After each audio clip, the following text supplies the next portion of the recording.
Ricky Adrian Devgan. Nah, kalau tadi kita udah sempat melihat saya sempat ngobrol sebentar sama Ricky. Ricky ini dulu saya lihat sering sama-sama Bobby Tince ya. Iya, Ya, itu kalau ngelihat sekarang tampilannya ini kan pakai baju formal ya Bu ya.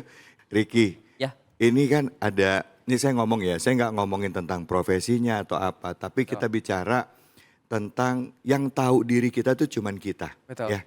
Orang ngelihat dari luar, ya. betul, Pergolakan dalam batin juga cuman kita. Kalau betul. saya boleh tahu sama Ricky ini, kita nanya-nanya dikit ya. Eh, Sejak kapan sih Ricky ini apa namanya dari mulai dulu ikut sama teman-teman ya, dandan Ya, kayak gitu segala macam, terus berubah gitu. Sejak kapan? Tahun berapa? oke, bismillahirrahmanirrahim ya.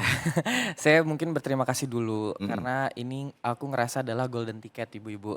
Golden, oke, Ya, golden ya ticket ya. banget karena ternyata benar banget ketika aku memperbaiki hidupku, apalagi aku dekat dengan Allah ya. Mm-mm. Ternyata ya dibimbingnya langsung sama Allah tuh dengan Habib-Habib, Masya ustazah-ustazah dan Allah, diundang di sini Masya juga Allah, Masya Allah banget. Masya Allah, Masya Allah, Masya Allah. Jadi dulu tuh aku tuh dulu mungkin kalau zamannya sosial media tuh terkenal dari Instagram.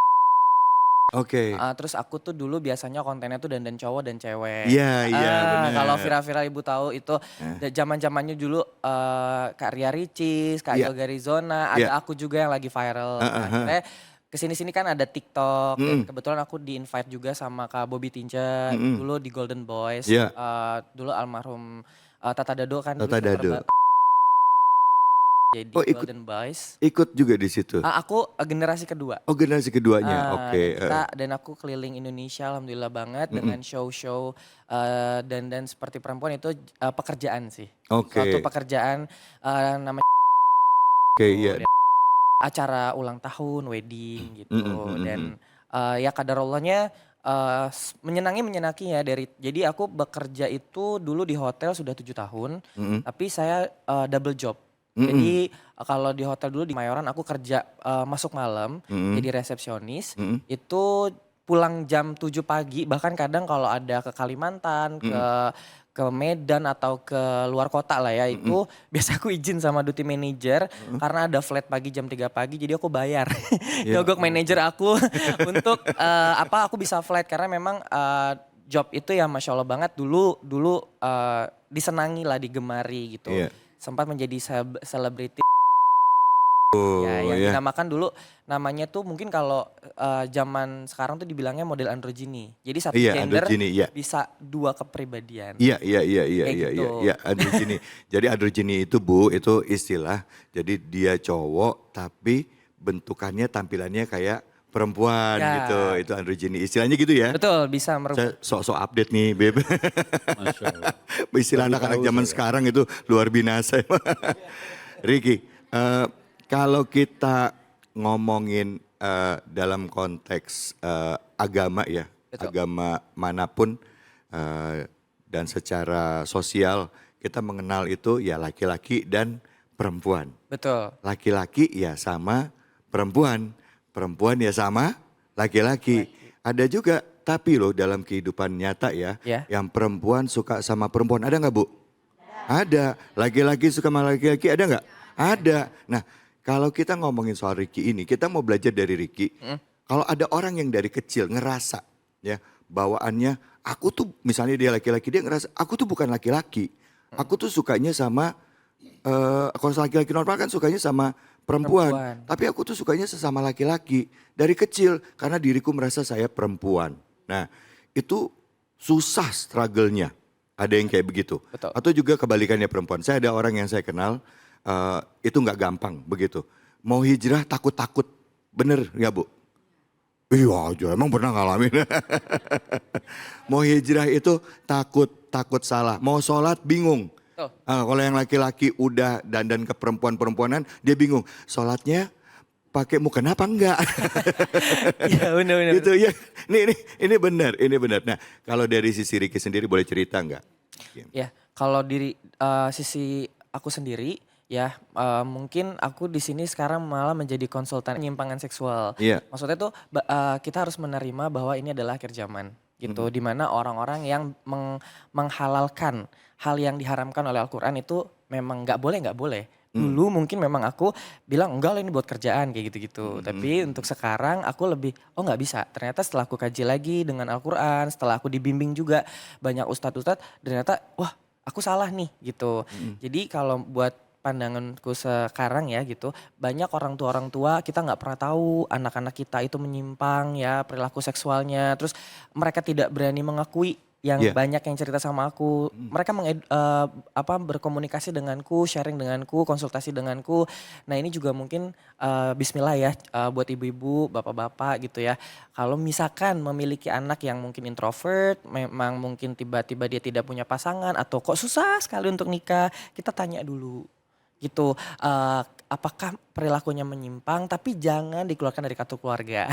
Iya, iya, iya. Karena banyak-banyak itu pada ketakutan mengakui orang tua. Karena kan kalau zaman sekarang itu mental health-nya sangat besar banget ya. Kalau ditanya kapan nikah, wah udah drop tuh. Pasti anak langsung gak mau di rumah. Pasti mau langsung kerja di luar kota. Iya, iya, Karena iya, iya, takut iya. itu Iya, iya, iya, gitu. iya, iya. Jadi kalau aku sendiri memang dulu ya mungkin aku adalah salah satu ini ya maaf korban pelecehan Jadi seksual. awal mulainya Ricky ini waktu kecil itu pernah menjadi korban pelecehan seksual. Iya, pelecehan Oke, oke. seksual. Terus? Dan aku tuh di situ mungkin ini juga ya buat ibu-ibu juga mungkin kalau punya anak laki-laki atau perempuan juga itu karena memang pelecehan seksual ini itu cuman pendukung aja.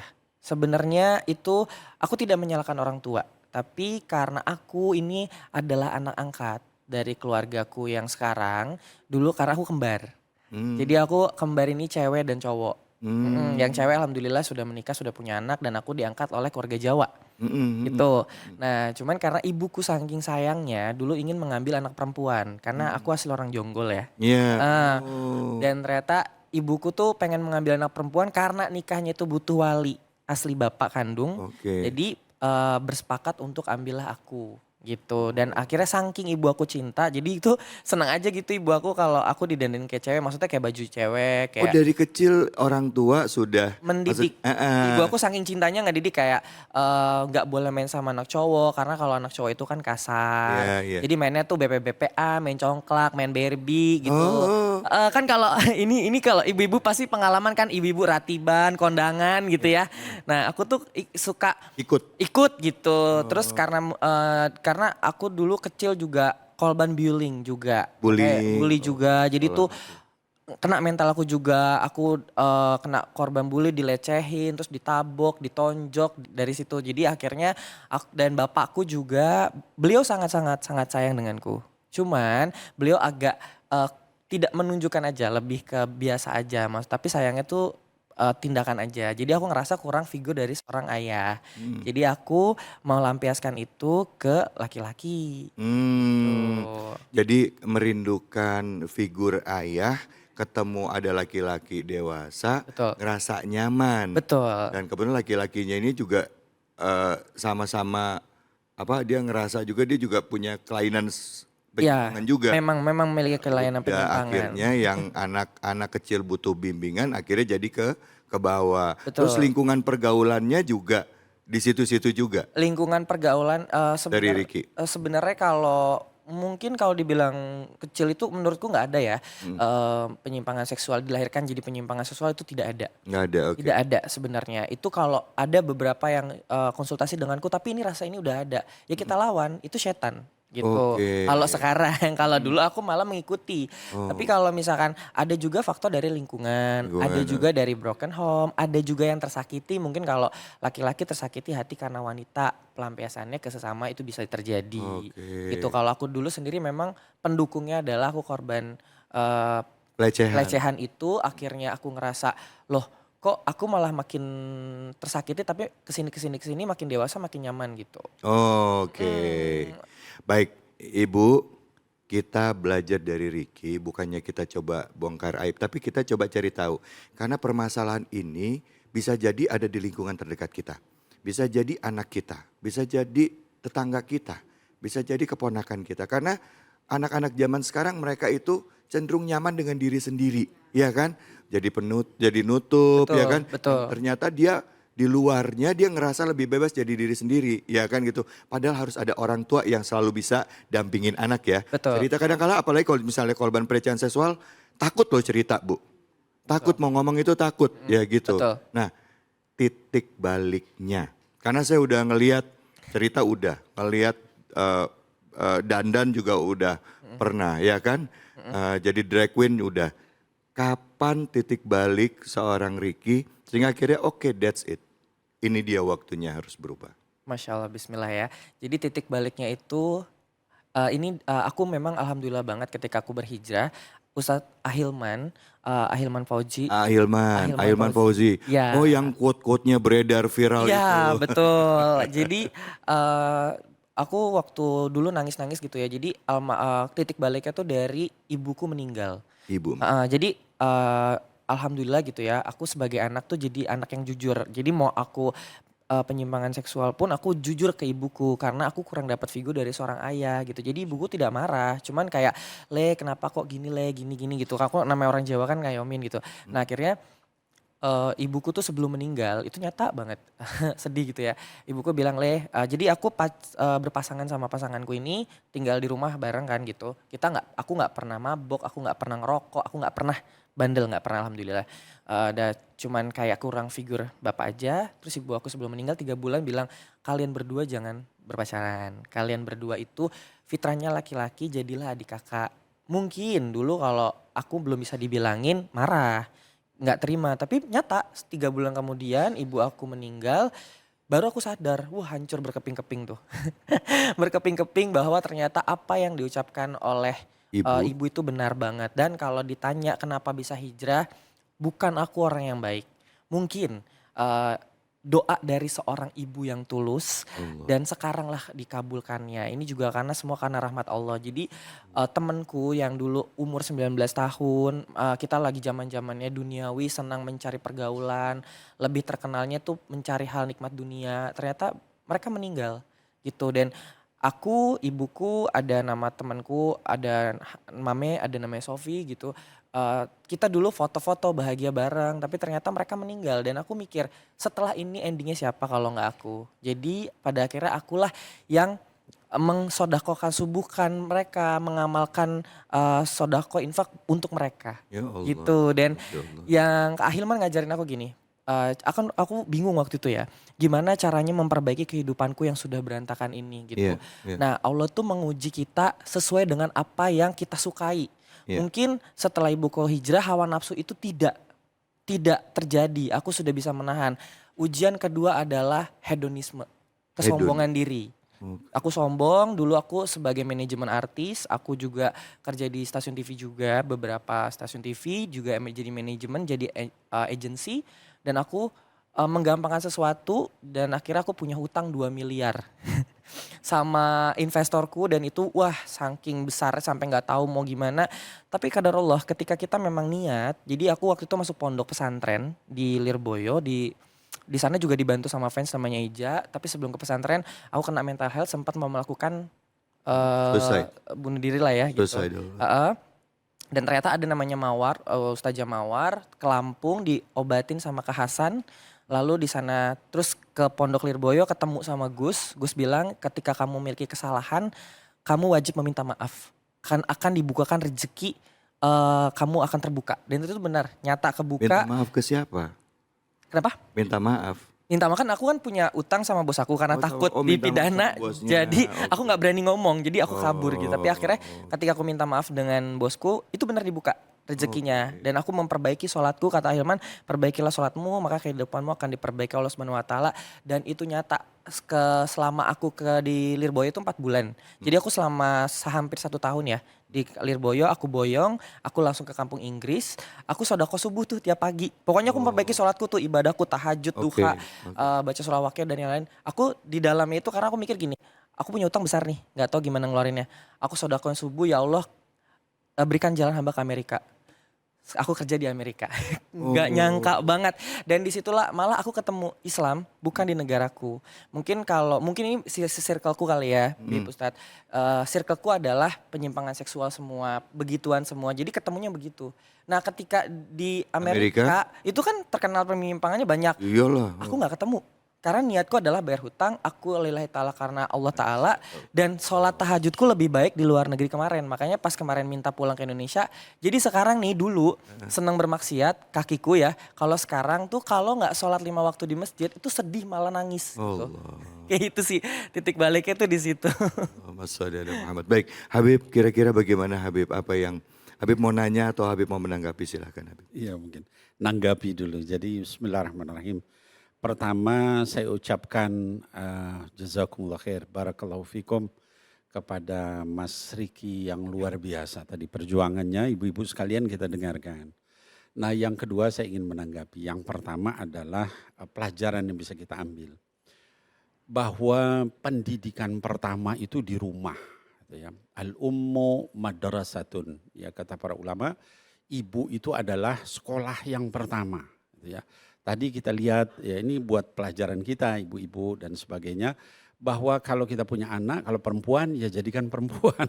Jangan tadi ya misalnya di ini kan. Jadi sebenarnya bukan kesalahan Riki gitu ya, tapi dari banyak hal. Jadi ibu. Yang kedua apa? Ketidakhadiran ayah. Dalam kaitan memberikan kasih sayang, perhatian, ngajak ngobrol. Bapak itu bukan hanya kerja doang kerjanya. Tapi juga harus hadir untuk anaknya. Ya berikan kesempatan jalan sama-sama, misalnya makan sama-sama. Itu akan membuat anak itu merasa lengkap. Gitu ya. Kalau dia lengkap kasih sayang di rumah, dia nggak akan nyari di luar. Gitu ya. Itu nomor satu. Yang kedua tadi kita juga dapat pelajaran tentang lingkungan. Ya. Dikatakan almar'u ma'adini khalilih. Kata baginda Rasul SAW, manusia itu tergantung agama teman-temannya. Kita lihat tadi dari Riki. Ya, ketika awal temannya yang ngebully, temannya yang jahat, temannya yang nauzubillah sampai terjadi dilecehkan seksual segala macam. Akibatnya apa? Beliau korban. Gitu ya. Kenapa? Karena lingkungan yang nggak baik. Tapi kemudian apa yang terjadi setelah beliau pindah dari lingkungan yang tidak baik tadi, ya, ke Lirboyo, ketemu dengan guru, ya Hilman, ada Gus, ada siapa tadi ya disebutkan, Ustazah dan sebagainya. Apa yang terjadi? Berubah. Tidak ada kata terlambat untuk tobat. Ya, ingat manusia itu dikatakan inna nafsa la'ammaratun bisu. Ya, hawa nafsu manusia itu selalu cenderungnya ke keburukan. Maka caranya apa? Teman-teman yang baik. Ya, ketika lingkungan baik dan sebagainya, akhirnya kemudian beliau berubah jadi baik. Dan yang terakhir tadi dikatakan ini juga pelajaran buat kita. Kita kalau misalnya dari diri kita sudah berusaha untuk baik, kita niat baik, ya kemudian kita berdoa sama Allah, berusaha untuk baik. Hatta tadi beliau katakan di tempat yang mungkin sarangnya kerusakan, itu Allah jaga beliau. Malah nggak nemuin yang namanya buruk di tempat kita yang orang sholat dan sebagainya malah nemukan. Kenapa? Karena tadi beliau berusaha untuk berbuat baik, maka Allah itu akan memudahkan. La yughayyiru ma biqaumin hatta yughayyiru ma bi anfusihim. Allah tuh nggak akan ngubah satu kaum sebelum kaum itu berusaha berubah. Demikian mungkin 3 pelajaran. Terima kasih banyak Habib. Silakan Ustaz. Baik, Masya Allah dari cerita dari Mas Riki ini luar biasa, jadi pelajaran berharga buat kita yang ada di studio dan pemirsa yang ada di rumah. Tadi menyampaikan apa yang disampaikan oleh Habib Nabil terkait persoalan lingkungan. Jadi saya pernah mendengar dari kata saya punya guru, majalisul khair taj'aluka khair wa in kunta minal ashrar wa majalisus syar taj'aluka syar wa in kunta minal akhyar. Perkumpulan yang baik, berteman dengan yang baik, duduk di tempat yang baik akan menjadikanmu menjadi orang yang baik walaupun kamu belum baik. Sebaliknya, wa majalisus syarr taj'aluka syarr wa in kunta minal akhyar. Perkumpulan yang buruk, berteman dengan orang yang buruk, duduk di tempat yang buruk akan menjadikanmu menjadi orang yang buruk walaupun sebenarnya kamu orang baik. Jadi kalau kata Nabi, berteman sama tukang minyak wangi itu bakal kecepretan wanginya.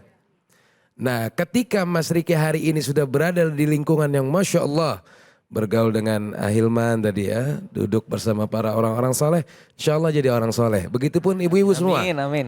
yang punya anak ya, ya harus benar-benar dididik dengan baik.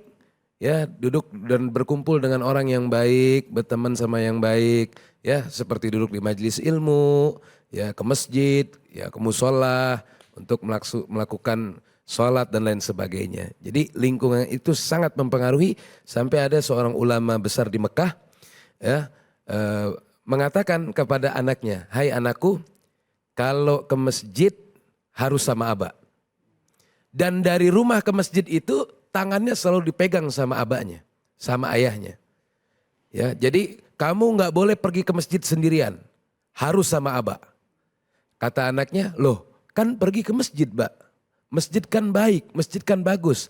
Apa kata abahnya? Kata ayahnya, bukan ke masjidnya, tapi dari rumah ke masjidnya yang abah khawatir. Sampai saking takutnya dia begaul tuh sama orang yang mungkin di tengah jalan dari rumah ke masjid ketemu sama seseorang yang mungkin gak baik, itu sampai saking takutnya. Itu sampai anaknya kalau mau ke Masjidil Haram itu selalu dipegang sama ayahnya. Selalu dipegang sama ayah sampai khawatir. Kalau nanti gak dipegang dia pergi sendirian. Nah dari rumah ke masjidnya tuh khawatir ada sesuatu yang membuat akhirnya dia nanti terkontaminasi dari hal-hal yang negatif. Kira-kira begitu Mas David. Baik, alhamdulillah. Terima kasih banyak Ustadz Nawawi, Habib terima kasih. Untuk Riki. Ya. Riki terakhir nih sebelum saya tutup. Untuk hijrah kita tahu itu niat awal. Betul. Tapi untuk mempertahankannya gak gampang. Betul. Ya. Sekarang gimana cara mempertahankan? Artinya kan pergulatannya ya, ada naik ada turun. Gimana caranya supaya bisa melawan rasa di dalam hati. Buat yang nonton nih kalau punya pengalaman yang sama Ya. bisa belajar dari Riki. Apa yang harus dilakuin? Ya bismillahirrahmanirrahim. Jadi yang susah itu kan selalu dibilang istiqomah ya. Gitu. Nah aku dapat doa istiqomah juga dari Ahilman. Terus ketemu juga sama Ustadz Hanan Taki, Ustadz Zawaki juga. Jadi yang menurutku ya Bu, ini sih sepengalamanku setelah aku berhijrah ya. Iya. Jika sholat sudah menjadi kebiasaan, maka kesuksesan itu udah menjadi kepastian. Jadi ketika kayak aku dulu orangnya sangat ekstrovert. Sekarang aku menjadi introvert karena apa? Menjaga hal yang tidak baik, aku itu bisa terjerumus lagi kalau aku masuk ke dunia tidak baik itu. Tapi ketika aku menjaga diriku, sekarang aku bertemu yang sesimpel-simpelnya ketemu orang yang bermanfaat, aku bermanfaat, silaturahmi, terus juga bersama saudara dengan teman-teman muslim, terus mengkaji kalau aku ke guru-guru itu ya, itu Masya Allah banget kuat di akunya dan aku sangat percaya dengan yang namanya be good unconditionally, berbuatlah baik tanpa batas. Karena dengan kita berbuat baik dengan orang lain secara tidak langsung kita berbuat baik kepada diri kita sendiri. Dan Allah akan mempertemukan kebaikan itu untuk kita. Kita sini Masya Allah, alhamdulillah. Hal jazaul ihsan ilal ihsan, kira-kira begitu. Kebaikan akan dibalas dengan kebaikan. Baik. Semoga Mas Riki ini istiqomah bisa menginspirasi seluruh anak muda yang ada di Indonesia ini. Masya Amin, Allah. amin, Amin. Luar biasa. Bu. Bu. Jadiin mantu, udah. Ya, jadi mantu. Iya, ibu bilang jadiin mantu. Ibu punya anak perawan katanya. Ada yang mau nanya nggak? Ada yang mau nanya nggak? Silakan. Ada yang mau tanya? Silakan. Boleh. Assalamualaikum warahmatullahi wabarakatuh. Waalaikumsalam warahmatullahi wabarakatuh. Nama saya Ibu Lia dari Jasinga Bogor. Punten Pak Ustadz, saya mau bertanya sama Mas Riki. Ya boleh Ibu. Mas Riki, apa yang menguatkan hati Mas Riki untuk menjalani kehidupan sebagai seorang yang memiliki ujian seperti ini? Oh. Terima kasih. Assalamualaikum warahmatullahi wabarakatuh. Waalaikumsalam. Warahmatullahi wabarakatuh. Ibu nanya kita nggak ngerti nanyanya apa ya tadi maksudnya. Udah ngerti ya. Oke silakan lagi. Bismillahirrahmanirrahim. Yang jelas kenapa aku bisa ujian, ini adalah ujian besar ya. Setiap manusia kan dikasih ujian besar oleh Allah Subhanahu wa taala masing-masing ya. Ibu, aku nggak mau kita bangga sebagai anak muda di akhir zaman ini membanggakan kemaksiatan gitu dan Tapi kita nggak pernah tahu almarhum orang tua kita di sana tuh tersiksa karena ulah anaknya sendiri. Jadi ketika aku hijrah gitu ya, aku janji sama ibuku, ini kisah nyata ya. Jadi walaupun beliau orang tua angkat bukan orang tua kandung, beliau meninggal di Bogor. Jam 8 beliau meninggal, aku lagi pulang. Aku datang jam 9. Ini nyata banget. Itu rumah sakit itu beliau itu menunggu aku di rumah sakit. Dan itu masih segar badannya. Dan aku bilang, "Bu, Ricky sangat bukan anak yang baik, anak yang durhaka. Ricky sudah melakukan penyimpangan seksual, tidak mau dengar apa ucapan ibu. Jika ibu mau memaafkan saya, tolong kasih tanda. Saya nggak tahu tanda apa. Dan ternyata ibu saya sudah tidak bernyawa, tapi dia masih mengeluarkan air mata. Dia masih mengeluarkan air mata, dan dia masih mengeluarkan ingus. Dan disitulah saya memeluk beliau. Dan qadarallahnya lagi ketika di Bogor itu lagi jalannya lagi macet, aku nggak tahu siapa itu orangnya. Dia itu membimbing mobil jenazah ke rumah itu, dan setelah lagi keramaian kita tidak ada kemacetan karena ada seseorang itu, aku nggak tahu itu kayak rezekinya Allah, sampai dengan pulang sampai rumah. Dan sekarang saya mau jihad karena siapa? Karena ibu saya. Karena saya ingin bilang ke bapak saya yang masih sehat, dan bapak kandung saya juga udah almarhum. Makanya saya selalu mensedekahkan infakan mereka, dan sahabat saya yang sudah meninggal, saya berjanji kepada mereka. Saya ingin mereka ada di surga karena saya. Bismillah gitu, dan saya juga bisa menemui mereka, dan saya tidak mau azab-azab ini, maksiat-maksiat ini mereka kena imbalannya. Itu sih. Penyesalan apa sih yang ada di dalam hati? Penyesalan apa yang ada dalam hati? Pada saat saya ikut ngerasain ya Bu, sedihnya gitu. Ngelihat jasad orang tua yang ya kita nggak bisa, apa penyesalan yang ada dalam hati, boleh nggak share ke kita? Apa penyesalannya? Ini menurutku ya, aku pikir menjadi seorang anak muda, ketika kita ninggalin Allah itu enak, nikmat, bener. Dunia enak, aku punya apa aja bisa, makan apa aja bisa, kemana-mana. Tapi ternyata setelah aku benar-benar ninggalin Allah itu malah salah, aku nggak dapat kenikmatan itu, malah aku makin berantakan. Jadi aku sangat menyesal. Di depan jasad ibu ngomong begitu, nyeselin itu semua. Nyeselin itu semua, dan aku hijrah itu di tahun 2016.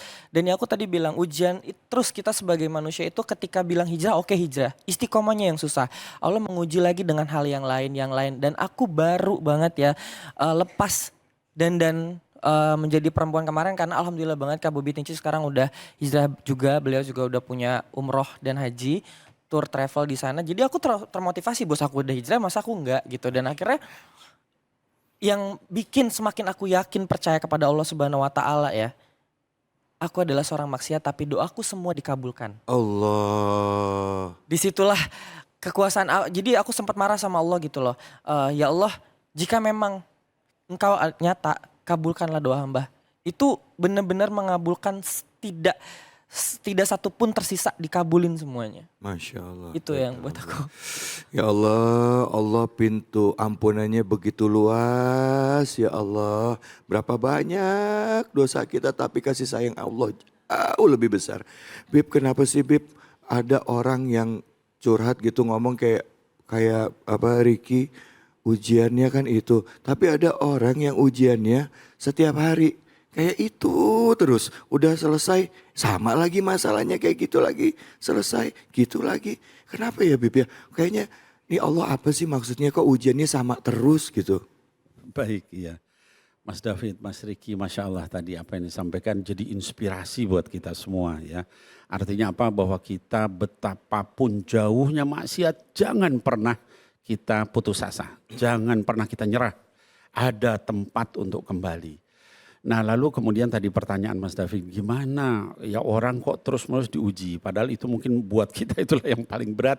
Tapi kok diujinya begitu terus sama Allah. Hal yang sama terus. Iya jadi begini, kalau kita sekolah Mas David, Iya. itu kalau kita sekolah dikasih ujian kan. Nah ketika kita dikasih ujian, kalau yang lulus diuji lagi enggak? Enggak. Enggak. Kalau yang enggak lulus, Ujian lagi, ulang. harus ngulang gitu kan. Sampai apa? Sampai lulus. Sampai lulus. Nah begitupun Allah subhanahu wa ta'ala.